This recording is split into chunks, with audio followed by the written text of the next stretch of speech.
नमस्ते दोस्तों। तो आपका ये सेल चैप्टर का पार्ट 2 है।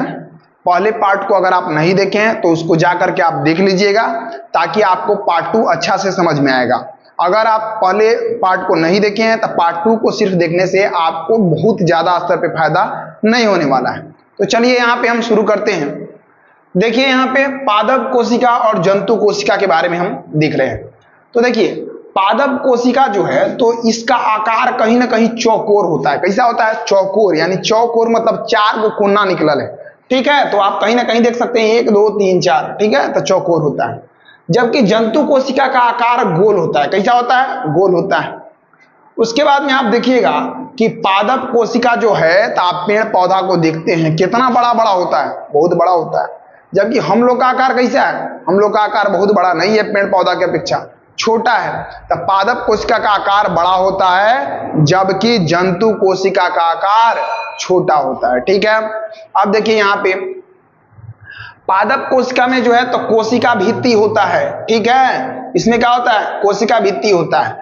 लेकिन ये बताइए कि इसमें कोशिका भित्ति जंतु में होगा? नहीं होगा, क्योंकि पादप कोशिका का ऊपर का लेयर होता है हार्ड होता है, जो सेलुलोज का बना होता है, जिसको हम कोशिका भित्ति कहते हैं। क्योंकि हम लोग तो ये पहन लिए कपड़ा, ठीक है, तो मान लीजिए कि हम लोग का ये कोशिका झिल्ली है तो प्रोटेक्शन के लिए ऊपर से कोशिका भित्ति का काम कर देता है कौन? ये कपड़ा। ठीक है, लेकिन पेड़ पौधा को कौन कपड़ा पहिराएगा? कोई पहिराएगा? नहीं पहिराएगा। तो इसलिए उसको प्राकृतिक रूप से भगवान पहले ही से पहिरा के भेजते हैं। ठीक है, तो वो होता है कोशिका भित्ति। ठीक है, जो उसका आगे देखिए यहाँ पे कि पादप कोशिका में लवक होता है। ठीक है, प्लास्टिक जिसको बोलते हैं। ठीक, तो पादप कोशिका में लवक का मात्रा होता है जबकि जंतु कोशिका में लवक नहीं होता है। ठीक है, तो ये चीज आप यहाँ पे डिफरेंस यहाँ पे देख लिए। अब जंतु कोशिका में इसके अलावा क्या क्या होता है? तो यहाँ पे लाइसोसोम होता है। लाइसोसोम को हम बताए थे आपको आत्मघाती थैली कहते हैं। ठीक है, लाइसोसोम को आत्मघाती थैली कहते हैं, जिसका खोज डी डुबे ने किया था। वो क्या होता है कि अंदर होगा कोशिका में, मान लीजिए कहीं कोशिका है तो वहां लाइसोसोम होगा और इसका के अंदर रहने वाला माइक्रोकॉन्ड्रिया, राइबोसोम सब हड़ताल कर दे गोल्जी बॉडी, तो क्या करेगा? ये ऑटोमेटिक अपने फट जाएगा और सबको क्या कर देगा? नष्ट कर देगा, पूरा तरह से डेड कर देगा। तो आत्मघाती थैली हम कहते हैं इसको, लाइसोसोम को, जो केवल जंतु कोशिका में होता है। सिलिया के बारे में बताया था कि ऐसा आकार होता है और इसमें आपका छोटा छोटा और बहुत बड़ा बड़ा ऐसे रेशा लेखा निकला रहता है। ठीक है, तो बड़का जो निकला है उसको फ्लेजला, देखिए बड़का ज्यादा है ना वर्ड इसमें, तो फ्लेजला बड़का, छोटका है ना छोटा, तो कम वर्ड है ना, तो छोटका सिलिया बड़का फ्लेजला। ऐसे भी आप दिमाग लगा लीजिएगा आराम से। ठीक है, आगे यहाँ पे देखिए तारक काय भी आपका जंतु कोशिका में होता है। बताए थे तारक काय का खोज किसने किया था? बोबेरी ने किया था। और इसका आकार भी आपको बताया था कि कैसे कैसे होता है, एकदम समझ लीजिए कि ऐसे होता है। समझे? ऐसे ऐसे इसका क्या होता है? आकार होता है। समझे? तो तारक काय का बोबेरी ने किया था और ये भी केवल केस में होता है, जंतु कोशिका में होता है। तो पादप में क्या होता है, जंतु में क्या होता है, ये आप देख लिए। अब देखेंगे हम दोनों में क्या होता है। ठीक है, तो पहले यहाँ पे देखिए कोशिका झिल्ली। कोशिका झिल्ली जो है तो ये आपका जंतु कोशिका का ऊपर वाला लेयर होता है, समझे, जबकि पादप कोशिका का दूसर का लेयर होता है, उसमें ऊपर कोशिका भित्ति और बाद में कोशिका झिल्ली। तो कोशिका झिल्ली आपका दोनों में होता है। अंतःप्रद्रव जलिका, बताए थे अंतःप्रद्रव जलिका के बारे में। ठीक है, कि इसको 2 भाग में बांट के हम पढ़ते हैं, एक चिकनी और एक खुरदरी। चिकनी होता है एकदम प्लेन होता है, यानी उसमें फैट का मात्रा होता है, और खुरदरी होता है तो उसमें बूंदा बूंदा टाइप का होता है। अब बूंदा, जैसे मान लीजिए कि चेहरा है अगर मेरा और यहाँ पे दाना दाना टाइप का हो जाए, क्योंकि एकदम प्लेन हो, समझे, एकदम चिकन गाल हो। कहने का मतलब कि जिसका प्लेन है उसमें फैट का मात्रा ज्यादा है, वसा ज्यादा है। ठीक है, वसा है। लेकिन जेकर खुदरल खुदरल है तो आप समझ लीजिएगा यहाँ पे कि वही हो गया कहीं ना कहीं उसमें प्रोटीन का मात्रा है, और वो जो बूंदा बूंदा टाइप का है उसको हम राइबोसोम कहते हैं। उसको ही कभी कहते हैं? राइबोसोम, खुरदरी वाला को। और राइबोसोम को हम प्रोटीन का फैक्ट्री कहते हैं, यानी कि प्रोटीन वहीं पे का होता है, बनता है। ठीक है, ये ध्यान रखिएगा। उसके बाद में माइक्रोकॉन्ड्रिया, तो इसको ऊर्जा गृह कहते हैं, पावर हाउस के नाम से जानते हैं कोशिका। आगे देखिएगा यहाँ पे गोल्जी बॉडी। ठीक है, तो गोल्जी बॉडी जो होता है ये परिवहन का काम करता है। जैसे मान लीजिए कि कोशिका के अंदर आपका बहुत सारा चीज होता है, आपका राइबोसोम हो गया, उसके बाद में आपका माइक्रोकॉन्ड्रिया हो गया, अंतःप्रदर जालिका है, ठीक है। तो बहुत सारा चीज होता है, कोशिका झिल्ली होता है, केंद्रक होता है। तो मान लीजिए कि किसी भी चीज को यहाँ से वहां अगर पहुंचाना है, ठीक है, तो वो काम कौन करता है? गोल्जी बॉडी करता है, यानी कि परिवहन का काम करता है, समझे, सामान को एक जगह से दूसरी जगह पहुंचाने का काम करता है, ठीक है। तो ध्यान रखिएगा। तो ये भी दोनों में होता है, क्योंकि कहीं ना कहीं दोनों को जरूरत पड़ता है, समझिए। उसके बाद में केंद्रक दोनों में होता है, कोशिका के बीच वाला पार्ट को कथी कहते हैं? इसमें बीच में क्या होगा? तो इसमें भी आपका एकदम बीच में जो होगा वो क्या होगा? केंद्रक होगा। यहां भी अगर देखें तब बीच में क्या होगा? केंद्रक होगा, ठीक है। और इसमें बड़ा होगा क्योंकि पादप है, उसमें छोटा होगा। चलिए, सेंट्रोसोम का काम क्या होता है? तो ये कोशिका विभाजन का काम करता है। जैसे मान लीजिए कि कोई कोशिका है, ये सिंगल कोशिका है, ठीक है, इसके बगल में एक और मान लेते हैं कि यहाँ पे कोशिका है, ठीक है, तो ये दो कोशिका हो गया, बहुत सारा कोशिका है। मान लीजिए कि ये कोशिका, अगर ये कोशिका अगर डेड हो गई तो ये कोशिका क्या करेगी? बीच से बढ़ जाएगी। क्या होगी? ये बीच से बढ़ जाएगी, विभाजित हो जाएगी, और क्या होगी कि अपना आकार बड़ा कर लेगी, आधा आधा बढ़ गई, और फिर ये तो बड़ा होगी और ये भी बड़ा होगी, तो बगल में क्या हो जाएगी कि चल जाएगी, यानी कि बगल जहां कोशिका डेड हो गया वहां ये बढ़ के और दे देगी, ठीक है। तो आप समझ गए होंगे कि कोशिका विभाजन का काम कौन करता है? तो ये आपका सेंट्रोसोम करता है, ठीक है।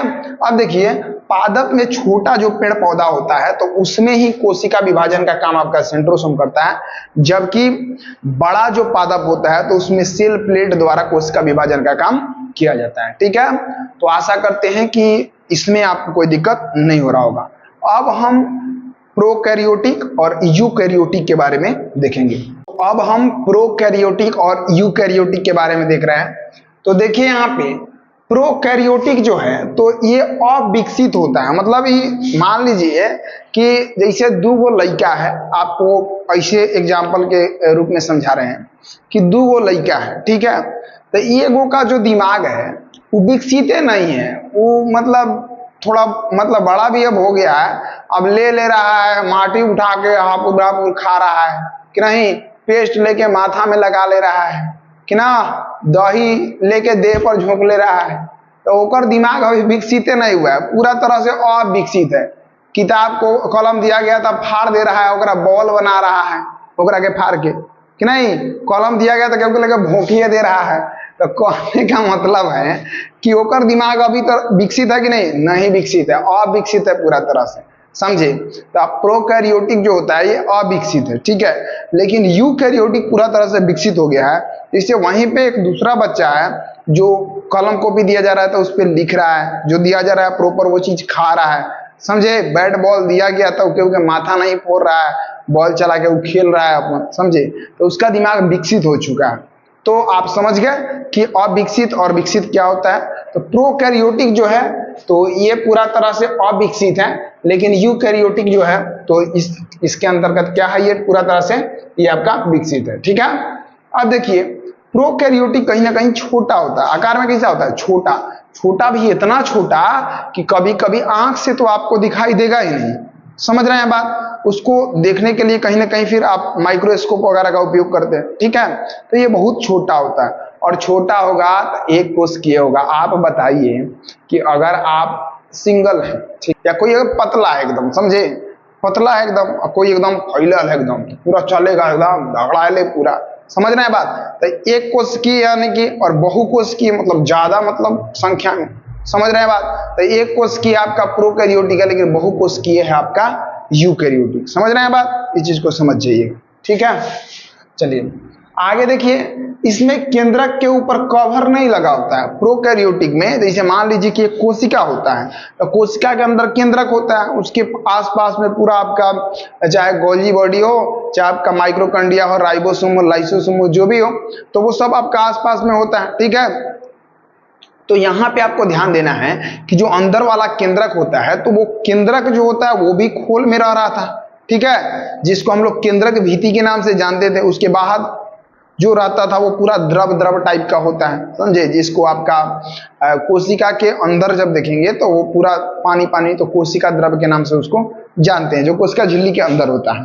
तो यहाँ पे आप ये समझिए कि केंद्रक के ऊपर इसमें कवर नहीं लगा, ये पूरा छितरायल है, खुल्लल है, समझ रहे हैं बात। मतलब ये पूरा क्या है? एकदम खुल्लल है, जैसे आप समझ लीजिए ऐसे कि मान लीजिए कि कोई आदमी है, तो उसका बीच का सेंटर मान लीजिए कि ये हो गया। अब अंदर कागल है, कपड़ा नहीं पहन ले, समझ रहे हैं बात, पूरा वो पहन ली है, ठीक।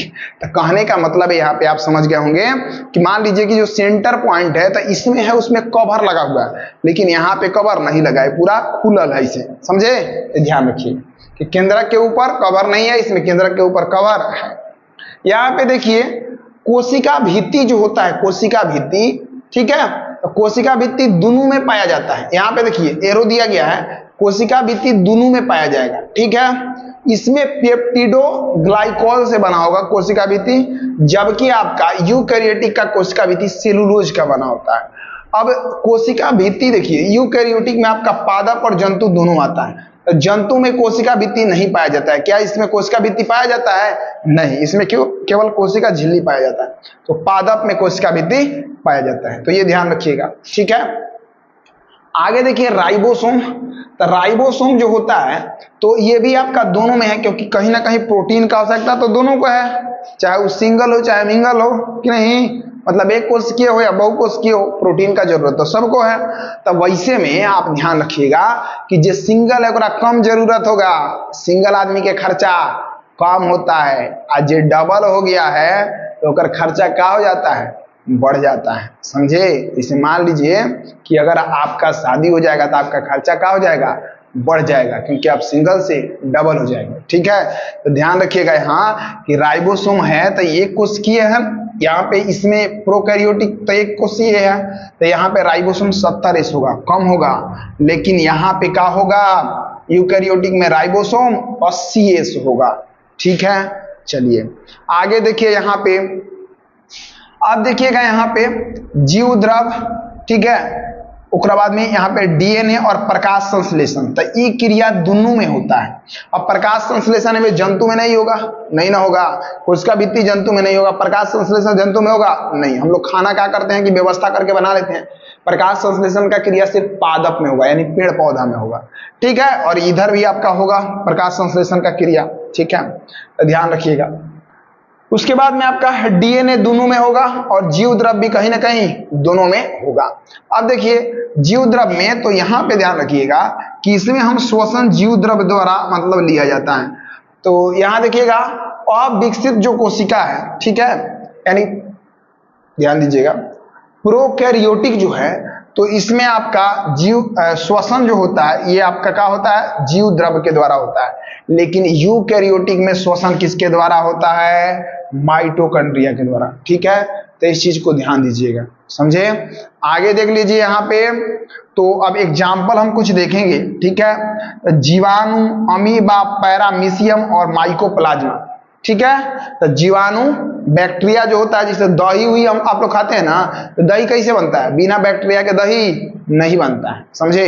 तो उसमें बैक्टीरिया होता है, यानी कि जीवाणु, अमीबा, पैरामीशियम और माइकोप्लाज्मा, ये सब किसका एग्जाम्पल है, याद रख लीजिएगा, एग्जाम में सीधे सीधे पूछता है, ठीक है। तो ये आपका एग्जाम्पल है प्रोकैरियोटिक का, समझे। और पादप और जंतु किसका है, यूकैरियोटिक का, ठीक है। अब आपका बच गया ये दुगो, सिलिया और फ्लैजेला, तो ये कहीं ना कहीं ये भी दोनों में होता है, और ये आपको बता ही दिए थे कि ऐसा आकार होता है, और इसमें छोटा जो होता है वो सिलिया, बड़का बड़का होता है वो क्या होता है, फ्लैजेला। और ये आपका कहीं ना कहीं पानी को, ठीक है, पोषक पदार्थ को, इस सबको खींचने का काम करता है, समझे, उस सबको खींच के और अपने पास में रखता है। तो इसमें आपको आशा करते हैं कि कोई दिक्कत नहीं हो रहा होगा, ठीक है। अब यहाँ पे कोशिका जो चैप्टर है वो आपका समाप्त होता है।